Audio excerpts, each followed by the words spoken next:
Welcome back to your favorite YouTube channel. I hope that you are pleasantly surprised that this video has come out so soon and you learned something new today in this part 1 of my Get Good at Overwatch series. Today I will be covering ping diffs, mechanics. Unlike some other mechanics videos you might find on YouTube, this video will focus mainly on Overwatch's unique relationship with mechanics. Before I get right into it, I would like to point out that in the context of this video, in addition to the typical tracking, flicking, and target switching mechanics, I will also be referring to movement, reaction time, and projectile aim. Now that I've defined mechanics, let's get right into it. In Overwatch, landing an ability or shot relies on 5 factors: your target's movement, your target's awareness of you, your movement, you and your target's relative positions, and your raw aim.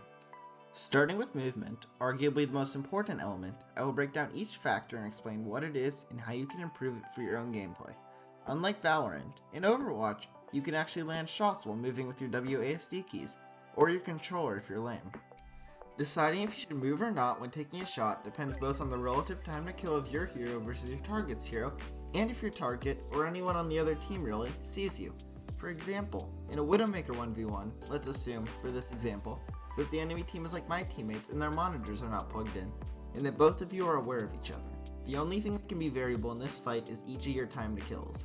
After one of you misses a shot, it takes the Widow about another 0.8 seconds to charge a shot back up to the right percent to one shot, assuming the other Widow doesn't unscope. Although this doesn't seem like a lot of time, this is a perfect opportunity for you to take almost a full extra second to stand still and click that head with zero threat of you dying. In contrast, in any non-mirror matchup, the relative time to kill will always be different. For the sake of simplicity, take a Soldier Hanzo matchup.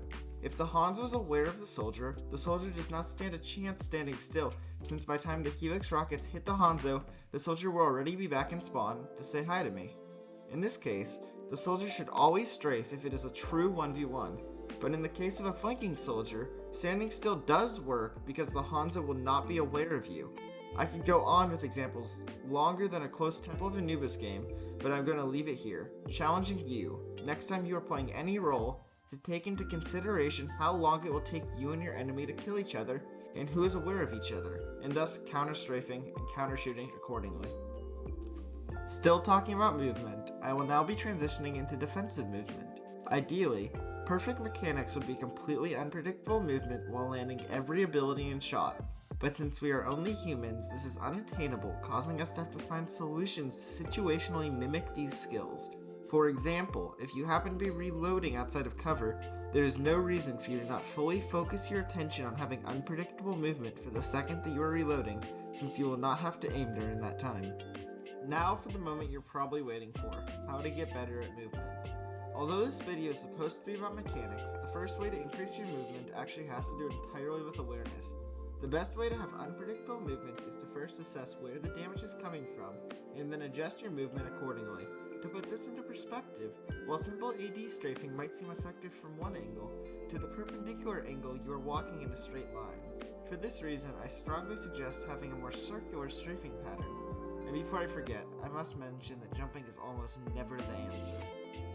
In order to practice being aware of where the damage is coming from and adjusting your movement accordingly, I recommend playing heroes that are more game sense intensive than aim intensive, such as Moira, Mercy, or Winston. You could also practice movement by going to Triad FFA and trying to live as long as possible without shooting by just strafing around. Finally, although the goal is to have unpredictable movement, near perfect movement can be achieved by predicting when the enemy is going to take a shot and then crouching so that shot does not hit your head. Now that I've covered movement and relative positioning, it's time I got to what you've all been waiting for, how to land a shot. First, I'm going to start with my boring old hitscan players. Although most people think hitscan is all about flicking, you can be extremely successful on hitscan with good tracking or crosshair placement as well.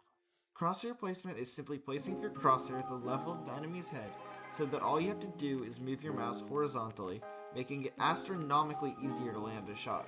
Moreover, on any hit scan, tracking is extremely important in order to help you hit the easy shots on predictable movement such as jumps or grapples. Now, on to projectiles. With the exception of random Hanzo arrows killing you from halfway across the map since Blizzard decided a one-shot with 0 fall-off damage was a good idea, projectile aim, with the exception of a few such as Zarya, is just hit scan aim with game sense. What I mean by this is that in order to consistently land shots on projectile heroes, You must both be able to predict where the enemy is going to be and to flick to that predicted location. Learning where an enemy will probably strafe can only be learned with time, which is why spamming chokes works extremely well with projectile DPS, since the enemy team is forced to go through them. If you know where the enemies are going to be by learning movement patterns and your hero's projectile speed, yet you still can't hit a shot, I recommend playing hit scan for a little bit to consistently practice having control over where your cursor goes. Now, on to aim trainers. The one thing to keep in mind when using an aim trainer, like everyone on r/FPS aim trainer will tell you, is that it's not about having the highest score or being on the leaderboards, it's about mouse feel.